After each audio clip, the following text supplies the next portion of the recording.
خدا کے سامنے کس منہ سے جائیں گے خدا جانے، محبت کا کوئی دھبا نہیں ہے جن کے دامن پر۔ واہ! علم و ادب کی دنیا میں کچھ لوگ ایسے ہوتے ہیں جو اپنے اثرات یوں چھوڑ جاتے ہیں کہ تاریخ کبھی انہیں فراموش نہیں کر سکتی۔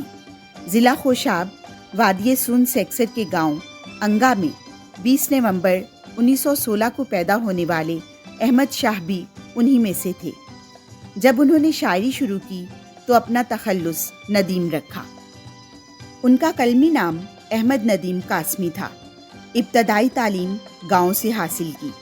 پرائمری کے بعد وہ کیمبل پور منتقل ہو گئے جو آج کل اٹک کہلاتا ہے، اور وہیں انہوں نے مڈل تک پڑھا۔ پھر شیخو پورہ سے میٹرک کیا۔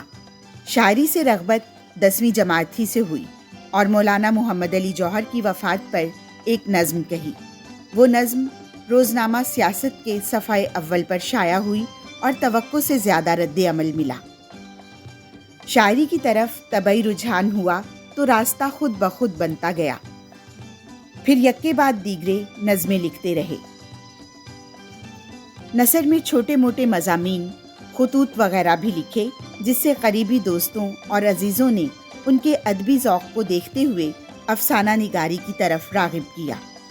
چنانچہ 1936 میں پہلا افسانہ ایک بت تراش کی موت لکھا جو اس وقت کے مشہور رسالے رومان میں شائع ہوا۔ ان کا افسانہ گنڈاسا پنجاب کے ثقافتی تناظر میں قلم بند ہوا۔ اس بے مثال افسانے کے اثرات اردو ادب پر مرتب ہوئے۔ وہ تو سو ہوئے، لیکن یہ کوئی نہیں جانتا تھا پاکستان کی فلمی صنعت میں اس افسانے کی بدولت ایک نئے فلمی دور کی ابتدا ہوگی۔ اردو ادب میں شاید ہی کوئی ایسا ناول یا افسانہ ہوگا جس کو اتنی مقبولیت حاصل ہوئی ہو اور اس کے اثرات کا دائرہ اتنا وسیع ہوا ہو کہ 70 کی دہائی میں بننے والی فلم عہد موجود تک اپنا اثر قائم رکھے۔ احمد ندیم قاسمی اس افسانے کی وجہ سے پاکستانی سینما میں مرکزی حوالے کے طور پر یاد رکھے جائیں گے۔ ان کے افسانوں میں دیہاتی پس منظر اور ثقافتی اقدار کا غلبہ رہا ہے۔ احمد ندیم قاسمی نے 1935 میں BA صادق ایجرٹن کالج بہاولپور سے کیا۔ گریجویشن کے بعد ریفارمرز کمشنر لاہور کے دفتر میں محرر مقرر ہوئے۔ 1939 میں دفتر آبکاری ملتان میں سب انسپیکٹر تعینات کیے گئے۔ 1942 میں مستعفی ہو کر لاہور آ گئے۔ یہاں پھول اور تہذیب نسواں کی ادارت پر مامور ہوئے۔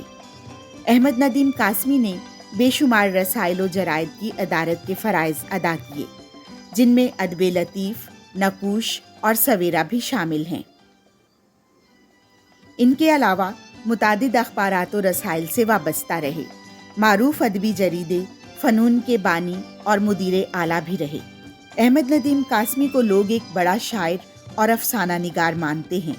اسی طرح ان کی تنقید و تحقیق پر لگ بھگ 8 کتابیں ہیں۔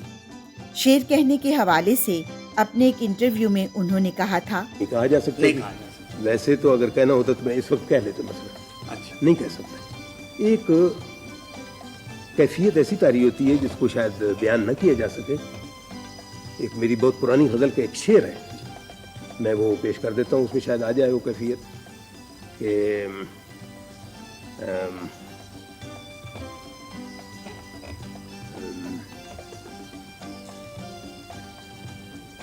یہ جی میں آتی ہے تخلیق فن کے لمحوں میں، یہ جی میں آتی ہے تخلیق فن کے لمحوں میں کہ خون بن کے رگے سنگ میں اتر جاؤں۔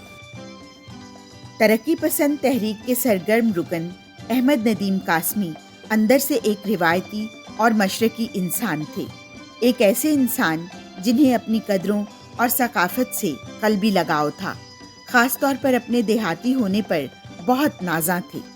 ادبی کاوشوں کے اعتراف میں انہیں آدم جی ادبی ایوارڈ کے علاوہ حکومت پاکستان نے پرائڈ آف پرفارمنس اور ستارہ امتیاز سے نوازا، جبکہ اکادمی ادبیات پاکستان نے انہیں لائف ٹائم اچیومنٹ ایوارڈ عطا کیا۔ ان کی شہرت کے کئی زاویے اور کئی رخ تھے۔